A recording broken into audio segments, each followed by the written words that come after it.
Estoy yendo para la zona portuaria, lugar donde se celebran las llamadas al puerto de Salto y donde la comunidad afro-uruguaya se viste de fiesta para celebrar las famosas llamadas del 6 de enero en honor a San Baltasar.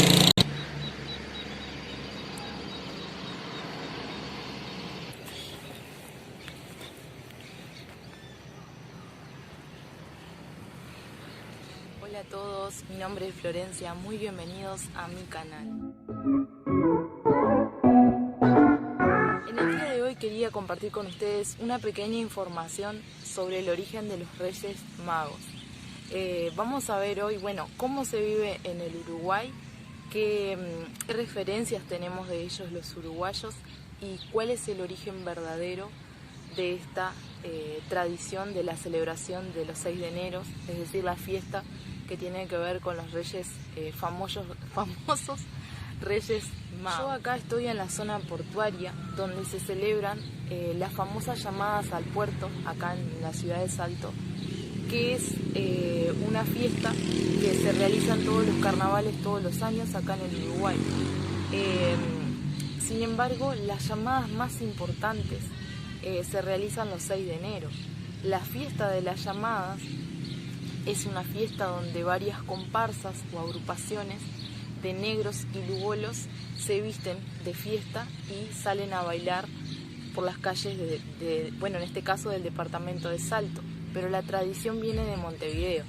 Para la comunidad afro-uruguaya, la fiesta más importante de llamadas es la del 6 de enero, aunque se realizan otras, las llamadas de verano, las de invierno, y esta para ellos es la más importante. ¿Por qué? Porque justamente es en honor al santo patrono de ellos, que tiene que ver con San Baltasar. Y yo aquí les voy a dejar unas imágenes para que ustedes tengan una idea de cómo se vive esta fiesta en la ciudad de Salto.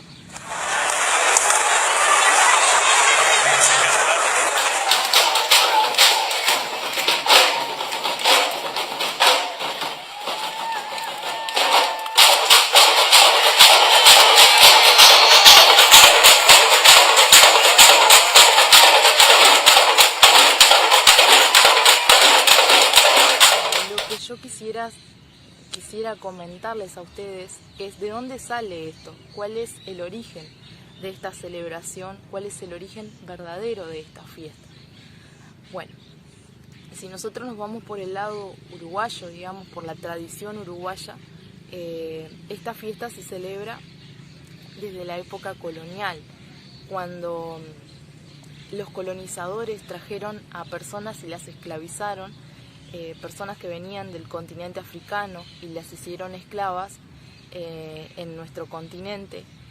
Muchos de diferentes naciones llegaron aquí al Uruguay porque como Montevideo era un puerto, ahí confluían diferentes personas que venían en los barcos negreros y eran destinados a ser esclavizados.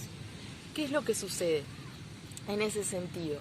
Cuando esas personas comienzan a arribar acá a las ciudades, muchos de ellos aún conservaban sus tradiciones, sus idiomas, sus creencias, y muchos de ellos tenían una religión de tipo naturalista, basada en la creencia de adoración de elementos de la naturaleza, por lo cual al ser conquistados por españoles, estos conservaban todavía las creencias de la tradición de la Iglesia Católica Apostólica Romana.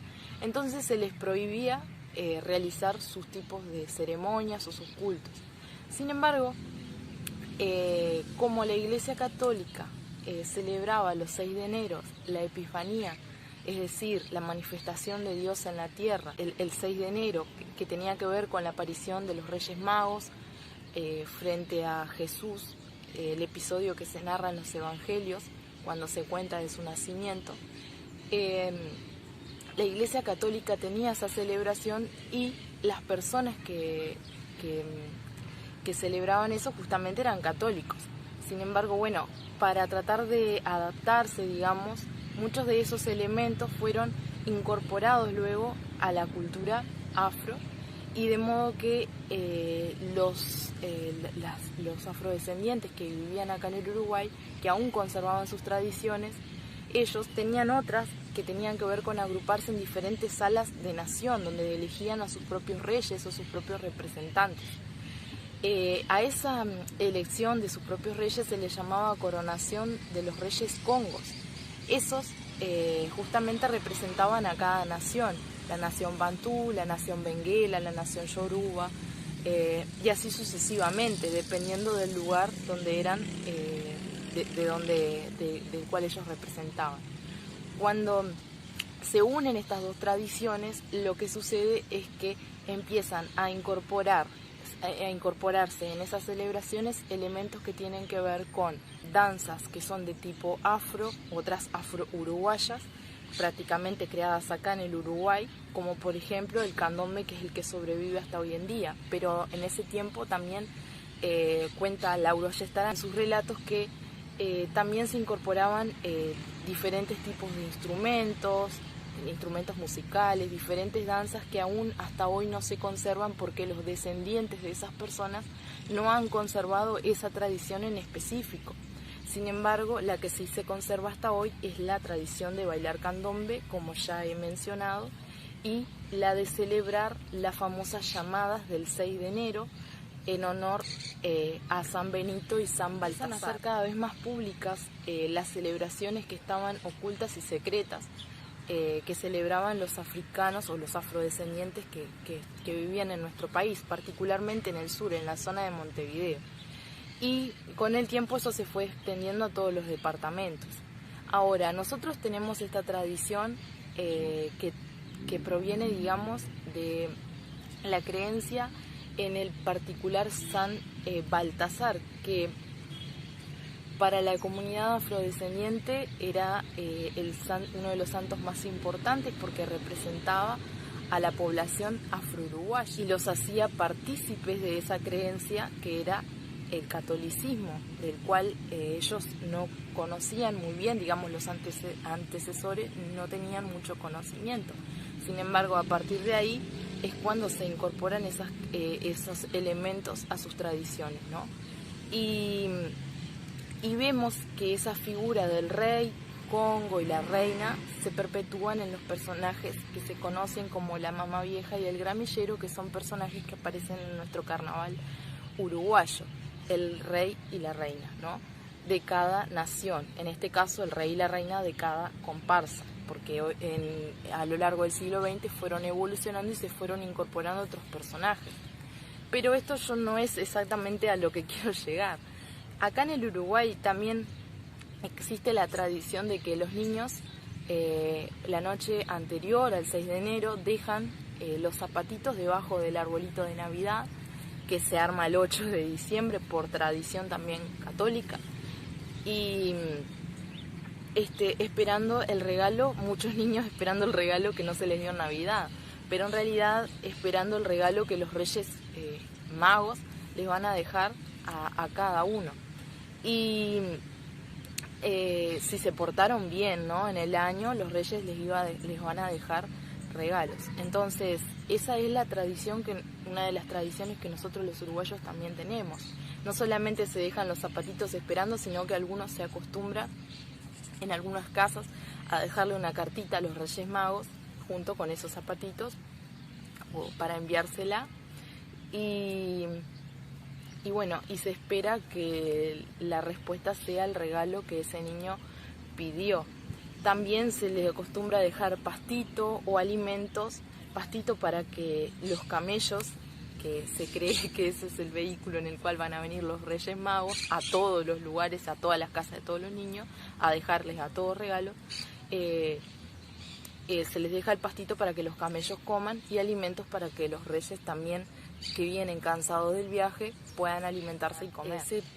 Por tradición nosotros conocemos también que los reyes son 3, Melchor, Gaspar y Baltasar, pero nosotros nunca, por costumbre, nunca nos preguntamos exactamente de dónde viene esto y cuál es el centro de toda esta enseñanza. Yo estuve alrededor de unos cuantos minutos explicando esto, pero ¿de dónde viene todo esto? El relato principal donde nosotros manejamos información central de donde vienen estos famosos reyes es el Evangelio de Mateo, principalmente, donde se nombra un episodio que se conoce como la Epifanía, es decir, la aparición de Dios en la tierra, como ya había mencionado, ¿no? Que se manifestó por medio de su Hijo, Jesús. En este caso, nunca se dice de que esos reyes que nosotros conocemos fueran reyes, sino lo que se dice eran que eran sabios que venían de Oriente y que vinieron a consultar con el rey Herodes. Vamos a leer el fragmento para que tengamos una idea. Tampoco... no. A ver. Cuando Jesús nació en Belén de Judea, en los días del rey Herodes, vinieron del oriente a Jerusalén unos magos, diciendo: ¿Dónde está el rey de los judíos, que ha nacido? Porque su estrella hemos visto en el oriente y venimos a adorarle. Oyendo esto, el rey Herodes se turbó, y toda Jerusalén con él. Y convocados todos los principales sacerdotes y los escribas del pueblo, les preguntó a dónde había de nacer el Cristo. Y ellos le dijeron: en Belén de Judea, porque así está escrito por el profeta: y tú, Belén, de la tierra de Judá, no eres la más pequeña entre los príncipes de Judá, porque de ti saldrá un guiador. Entonces Herodes, llamando en secreto a los magos, indagó de ellos diligentemente el tiempo de la aparición de la estrella, y enviándolos a Belén, dijo: Id allá, averiguad con diligencia acerca del niño, y cuando le halléis, hacedmelo saber, para que yo también vaya y le adore. Como podemos observar acá, este pasaje tiene muchas cosas. Yo lo dejé por ahí, pero si nosotros observamos bien, porque voy a seguir comentándolo, observamos bien, lo que podemos apreciar es que lo que se dice es que unos sabios provenientes de Oriente llegaron al lugar a donde estaba el rey Herodes, que en ese momento era el gobernante de la provincia de Judea, y lo que hicieron fue preguntarle dónde era que había de nacer el Cristo. Entonces, estos sabios, que se dice aquí que eran hombres que provenían de Oriente, nosotros no sabemos exactamente de qué parte provenían ni de dónde venían, pero la mayoría de los historiadores coinciden en que posiblemente venían de la zona de Babilonia, de Persia, y que provenían de ese lugar porque esos habrían sido los pueblos que anteriormente habrían tenido contacto con el pueblo judío en el Antiguo Testamento y que podrían tener algún conocimiento de la profecía que hablaba sobre el Mesías esperado. También en una parte se habla de que ellos estaban siguiendo una estrella. Otras personas consideran de que posiblemente tenían conocimientos de astronomía y que por lo tanto ese era el conocimiento que tenían. También se dice que eran magos, y acá en la Biblia la palabra magos a veces se usa para las personas que son hechiceras o que practican la hechicería, pero también se utiliza para mencionar a aquellas personas que tenían una sabiduría especial. En este caso, posiblemente esa sabiduría especial tenía que ver con el conocimiento de los astros, o sea, de la astronomía. Y ese es el conocimiento que ellos tenían. Y si nosotros nos vamos a ver cuál era la profecía que ellos decían, estamos hablando acá en este caso que acá se mencionan dos. Por ejemplo, primero, de que iban a nacer en la ciudad de Belén, que era una ciudad pequeña, pero que de ahí iba a salir el Mesías, que era descendiente de David, ¿no? Que eso era lo que ya se venía manejando en el Antiguo Testamento. Si a vos te interesa saber más sobre esta profecía, te invito a que veas mis videos que hablan sobre la Navidad, el que hace referencia al Día de los Inocentes, que también se mencionan estas cuestiones de esta profecía particularmente, y aquel que habla sobre la vida de Jesús y las profecías que se cumplen en él, particularmente en su nacimiento.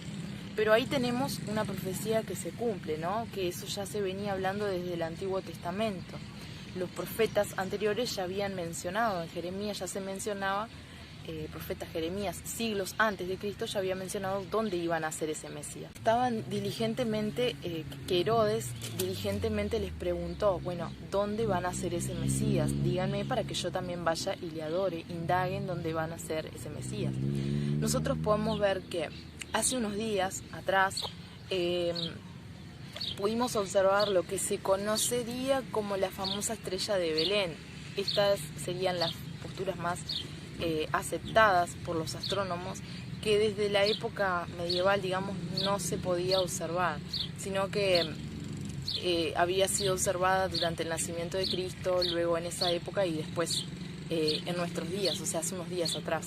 Entonces, esa sería la famosa estrella de Belén. Si a vos te interesa el tema, también te voy a estar dejando un link en la descripción para que puedas ver de qué se trata esa famosa estrella de Belén. Pero también, si nosotros nos vamos a la Biblia mismo, en el libro de Números, que es uno de los primeros libros de la Biblia, se habla sobre la famosa estrella de Belén, que en este caso se la nombra como la estrella de Jacob. Vamos a ver. En Números 24:17 dice así: lo veré, mas no ahora, lo miraré, mas no de cerca. Saldrá la estrella de Jacob, y se levantará el cetro de Israel, y herirá las sienes de Moab, y destruirá a todos los hijos de Set. Este pasaje habla específicamente de la bendición que tiene Israel de tener al Mesías, al Hijo de Dios, digamos, de su parte. Israel como el pueblo de Dios, no es el Israel, digamos, geográfico, sino que es el Israel espiritual, o sea, lo que sería hoy en día la iglesia, el cuerpo de Cristo, aquellas personas que habían aceptado a Dios. Entonces, a ese Israel se refiere, digamos, ¿no? Es el Israel espiritual, no el Israel geográfico.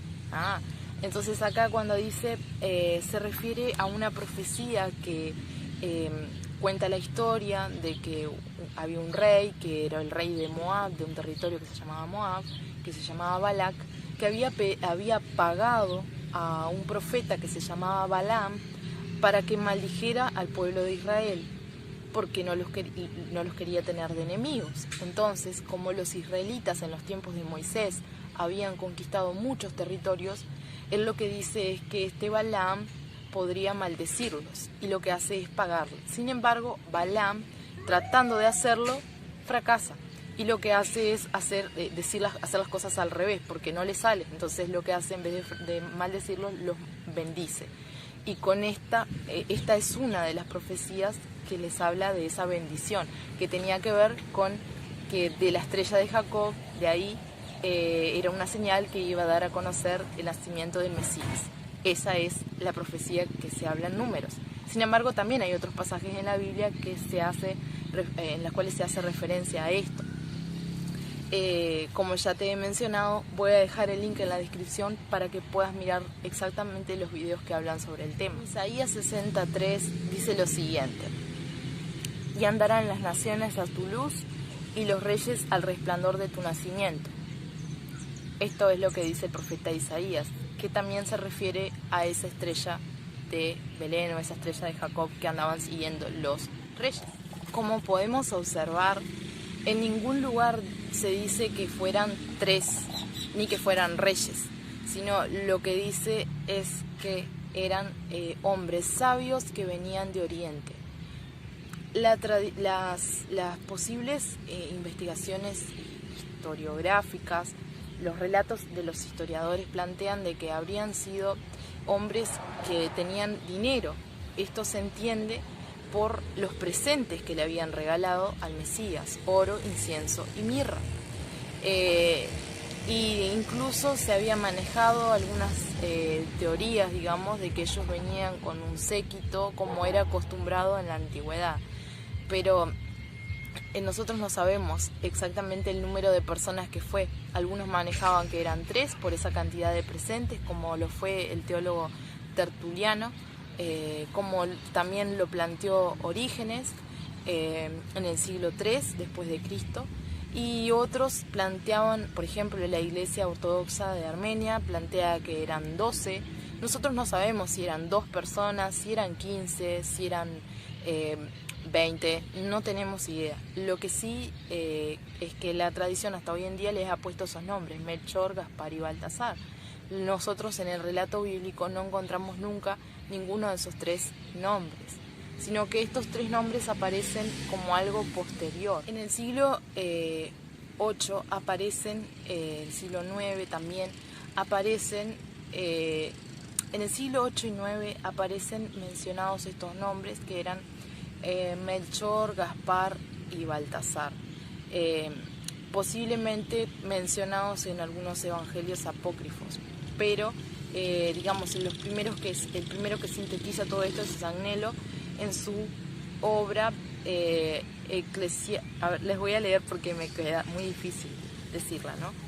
Pontificalis Ecclesiae Ravenatis. Les voy a dejar el link ahí abajo por si les interesa mirar de dónde sale eso. Bien, y bueno, luego se empieza a popularizar esos nombres en Europa, en la Edad Media estamos hablando, y hasta que llega, por ejemplo, a la tradición que fue popularizada por la familia Medici, que tiene que ver con esa procesión que hacían los famosos 3 Reyes Magos, y luego se incorporó la tradición de ofrecer regalos, tal como lo hicieron los primeros hombres sabios que venían de Oriente. En el Cantar del Mío Cid, en los versos 336 al 338, se dice lo siguiente: pastores te glorificaron, 3 reyes de Arabia te vinieron a adorar, Melchor, Gaspar y Baltasar. Oro y mirra te ofrecieron de voluntad. Salvaste a Jonás cuando cayó al mar. Salvaste a Daniel con los leones en la cárcel. Y bueno, y así sigue, ¿no? Pero ahí es el pasaje donde se nombra, digamos, a los famosos 3 Reyes Magos, que también se empiezan a hacer cada vez más populares en Europa. Con el paso del tiempo, esa tradición de nombrar a esos reyes, a esas personas que nosotros los conocemos como los reyes, pero nunca fueron reyes, o no sabemos nosotros si realmente fueron reyes, no tenemos la posibilidad de conocerlo. Lo que podemos plantear es que tal vez eran personas nobles,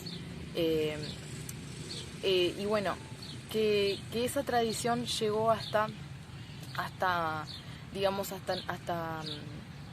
nosotros, hasta hoy en día, y en muchos lugares de América se sigue celebrando de esa manera, pero el verdadero origen proviene de ahí.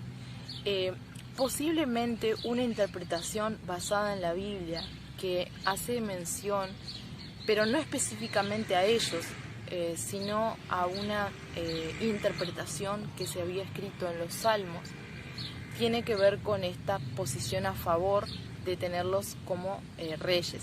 Se las voy a Salmo 72 días. Vamos así. Los reyes de Tarsis y de las costas traerán presentes. Los reyes de Saba y de Seba ofrecerán dones. Todos los reyes se postrarán delante de él, porque todas las naciones le servirán. En este caso, este salmo es un salmo obviamente anterior a la época de Cristo, en la que vivió Cristo, y anterior a lo que serían los reyes, digamos, ¿no? En esa época, los hombres sabios que venían de Oriente. Este salmo fue escrito para Salomón, digamos, que era una bendición que se esperaba de que el rey Salomón fuera de esa manera, que fuera bendecido de esa forma. Si uno lee todo el salmo, se habla específicamente de cómo sería el reinado de Salomón, y se habla de que reyes de otros lugares ofrecerían a él, le ofrecerían a él presentes, que lo vendrían a visitar de Tarsis, de Seba, de Sabá, y ahí nosotros vemos que Tarsis vienen a ser la zona de que hoy en día corresponde a la península ibérica, Seba viene a ser la zona de Yemen y Etiopía, que fue de donde vino la reina de Saba a conocer a Salomón, y a buscar la sabiduría de él.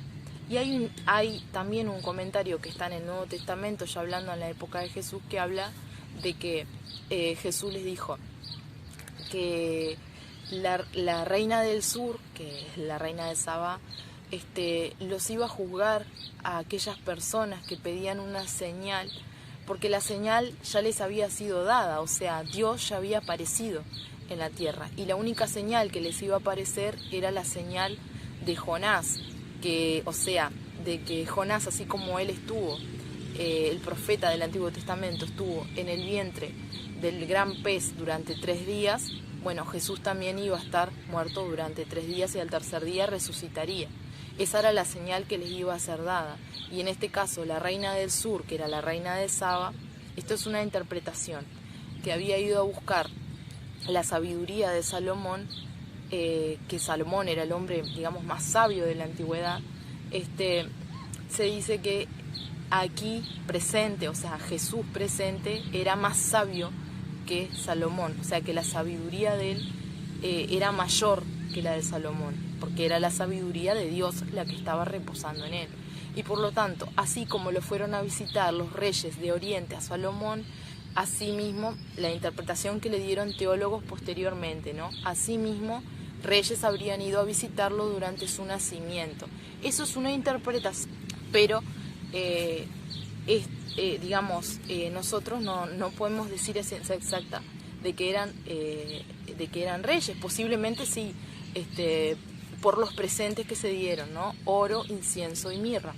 Vamos a ver qué significa acá. En el caso del oro se refiere a la naturaleza real, ¿no? Y este presente muchas veces se lo atribuye a Melchor, quien se lo representaba como un hombre anciano, blanco, que posiblemente representaría al continente europeo. Recuerdan que en la Biblia nunca se habla de que era anciano, ni que era europeo, ni nada por el estilo, sino que se menciona solamente que eran sabios y que eran presentes que se iban a regalar, que se le había regalado oro. El incienso representa la naturaleza divina, digamos, y la mirra representa la naturaleza humana.